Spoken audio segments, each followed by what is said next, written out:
ನಿಲುವಳಿ ಸೂಚನೆ ತರಲಿ, ನಂದೇನು ಪಾತ್ರ ಅದರಲ್ಲಿ? ನಾನ್ಯಾಕೆ ರಾಜೀನಾಮೆ ಕೊಡಬೇಕು? ಯಾವ್ದ್ರ ಸಲ ರಾಜೀನಾಮೆ ಕೊಡ್ಬೇಕು? ನಾನು ಏನು ತಪ್ಪು ಮಾಡಿದ್ದಿಲ್ಲ.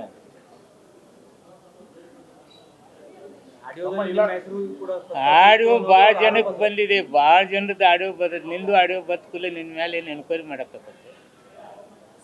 ಹಿಂದಿನ ಮುಖ್ಯಮಂತ್ರಿಗಳು ಹೇಳಿದ್ರು ಗೊತ್ತಾ, ಗೌರ್ಮೆಂಟ್ ಫಾರ್ಮ್ ಮಾಡೋ ಹೊತ್ನಾಗ ಈ ಆಡಿಯೋಗಳೆಲ್ಲ ಇರ್ತಾವ್ರಿ, ಎಲ್ಲ ಮ್ಯಾನಿಪ್ಯುಲೇಟಿಂಗ್ ಇರ್ತಾವೆ, ಇದನ್ನೆಲ್ಲ ನಂಬಾರ್ದು ಅಂತ ಹೇಳಿದ್ರು. ಯಡಿಯೂರಪ್ಪನವ್ರು ಹೇಳಿದ್ರು ಗೊತ್ತಾ, ಗೌರ್ಮೆಂಟ್ ಫಾರ್ಮ್ ಮಾಡೋದ್ನಾಗ MLA ಮಾತಾಡಿದ್ದ ವಿಡಿಯೋ ಇತ್ತು.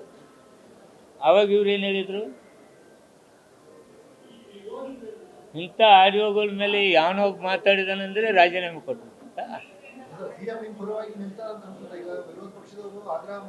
ನೋಡ್ರಿ, CM ಅಲ್ಲ, ಇನ್ನೊಬ್ರಲ್ಲ, ಎಲ್ಲರೂ ನಾನು ತಪ್ಪಿದ್ರೆ ನನ್ನ ಬಿಟ್ಟು ಬಿಡ್ತಾರೆ. CM ಬಿಡ್ಬೋದು, ಪಾರ್ಟಿನೂ ಬಿಡ್ಬೋದು. ನಾನು ತಪ್ಪಿಲ್ಲ ಅಂತ ಎದಕ್ಕೆ ಬಿಡ್ತಾರೆ? ಅಧಿಕಾರಿಗಳು ಏನೆಲ್ಲ ನಿನ್ನ ದುರುಪಯೋಗ ಮಾಡ್ಕೊಳಕ್ಕೆ ನಿನ್ನ ಹೆಸರು ಹೇಳ್ಕೊತಾರಪ್ಪ.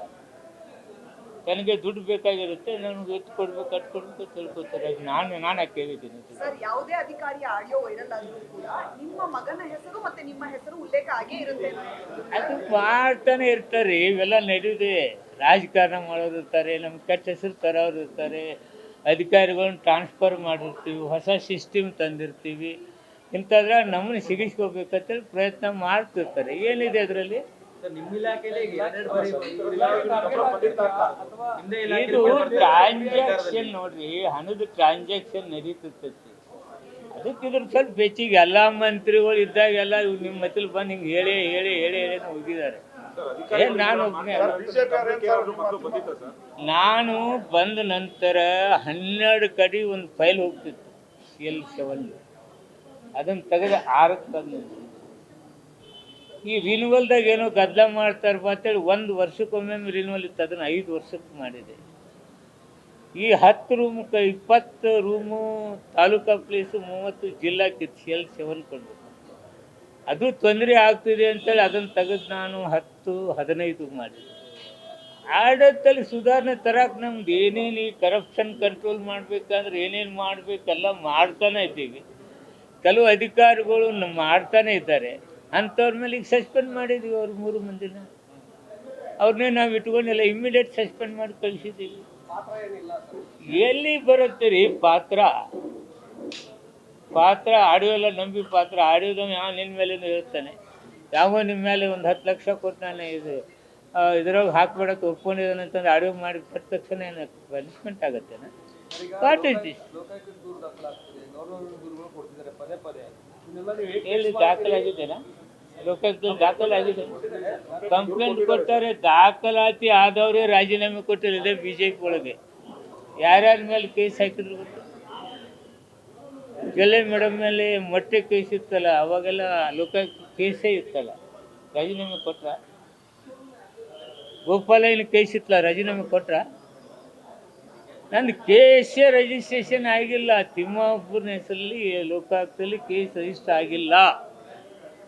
ಯಾವನು ಒಬ್ಬೊದು ಕೊಡ್ತಾನೆ, ನಿನ್ನ ಮೇಲೆ ಕೊಡ್ತಾನೆ, ಇನ್ನೊಬ್ಬ ಮೇಲೆ ಕೊಡ್ತಾನೆ. ಅದಕ್ಕೆ ರಾಜೀನಾಮೆ ಕೊಟ್ಬಿಡಕ್ಕಾಗತ್ತೆ? ತಪ್ಪಾದ್ರೆ ನಾನು ಒಂದು ಕ್ಷಣ ಇರೋದಿಲ್ಲ ಇಂಥ ಅಧಿಕಾರಿಗಳು. ನಿಷ್ಪಕ್ಷಪಾತ ತನಿಖೆ ಆದಾಗ ನಂದು ಏನಾರು ಇದ್ರೆ ಕೊಡೋನಲ್ಲ, ಏನಿದೆ ನಂದೇನಿದೆ ಪಾತ್ರ?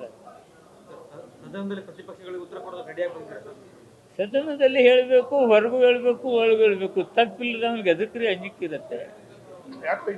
ಇಂಥದ್ದೆಲ್ಲ ಕ್ರಿಯೇಟ್ ಮಾಡಿ ನಮ್ಮ ತೇಜೋವಧಿ ಮಾಡೋಕ್ಕೊಂದು ಕುತಂತ್ರ ನಡೀತಾ ಇದೆ. ಎಲ್ಲೋ ಇದೇನು ನಡೀತಾ ಇದೆ ನಿಮ್ಗೆ ಹೇಳ್ತೀನಿ, ಇನ್ನೊಂದು ಸ್ವಲ್ಪ ದಿವಸ ತಡೀರಿ. ಇದನ್ನ ಇನ್ನೂ ಭಾಳ ಬಿಚ್ಚಿ ಹೇಳುವುದಿದೆ, ನಾನು ಹೇಳ್ತಿದ್ದೆ. ತಿಮ್ಮಾಪುರ ಟಾರ್ಗೆಟ್ ಇರ್ತಾವೆ, ಅದೊಂದು ರಾಜಕಾರಣದಾಗ ಒಬ್ರಿಗೊಬ್ರು ಆಗ್ಲಾರ್ದು ನಡೀತಾ ಇರ್ತಾವೆ, ಯಾರ್ಯಾರು ಮಾಡ್ತಿರ್ತಾರೆ. ಇನ್ನೂ ಭಾಳ ಸುದೀರ್ಘವಾಗಿ ಹೇಳುವುದಿದೆ. ಅಲ್ಲಿ ಹೇಳೋದಿನಿ, ಇಲ್ಲಿ ಹೇಳ್ತೀನಿ. ಮಾಲೀಕರು ಕೂಡ ತಮ್ಮನ್ನು ಟಾರ್ಗೆಟ್ ಮಾಡಿದ್ರು ಅನ್ನೋ ಆರೋಪಗಳಿತ್ತು. ಅವೆಲ್ಲ ನಡೀತಾನೆ ಇದ್ದಾವೆ ಭಯ್ಯ. ಯಾವುದೇ ವ್ಯಕ್ತಿ ಹೊಸದನ್ನು ತರಕ್ಕೆ ಹೋದ, ಯಾವುದೇ ವ್ಯಕ್ತಿ ಸುಧಾರಣೆ ತರಕ್ಕೆ ಹೋದ, ಅಂಥವ್ನು ಟಾರ್ಗೆಟ್ ಮಾಡ್ತಕ್ಕಂಥದ್ದು ಪ್ರವೃತ್ತಿ ಭಾಳ ದಿವಸದಿಂದ ನಡೀತಾ ಇದೆ. ನಡೀಲಿ, ಇನ್ನು ಬಿಚ್ಚಿ ಬಿಡೋದು ಭಾಳ ಅದಾವೆ, ಬಿಚ್ಚಿ ಹೇಳ್ತಿದ್ದೀನಿ ಏನೇನಿದೆ, ಯಾರ್ಯಾರ್ದಿದೆ, ಹೆಂಗ ಏನ ಎಲ್ಲವೂ ಹೇಳ್ತಿದ್ದೀನಿ. ಕಾಲ ಬರಲಿ, ಅಂದ್ರೆ ಸಾಕ್ಷಿ ಸಮೇತ ಸದನದಲ್ಲಿ ಪ್ರಸ್ತುತಪಡಿಸೋದಕ್ಕೆ ಏನು ನಡೀತಿದೆ ಅನ್ನೋದು ಹೇಳ್ತೀನಿ ಅಮ್ಮ. ಡೋಂಟ್ ವರಿ, ನಮ್ಮ ವಿರುದ್ಧನೂ ಷಡ್ಯಂತ್ರ ಆಗಿದೆ ಸರ್. ಎಲ್ಲ ನಡೀತಾ ಇದೆ, ನಡೀಲಿ, ಮತ್ತೇನಿಲ್ಲಲ್ಲ. ನಿಜ ಸರ್. ನನ್ನ ಗೇಟ್ ಆದ್ರೆ ಅಲ್ಲೇ, ಮತ್ತೆ ನೀವು ಎಲ್ಲಿ ಬಂದಿಲ್ಲ ಅನ್ಬೇಡಿ, ಇಲ್ಲೇ ಬಂದಿರೋದು.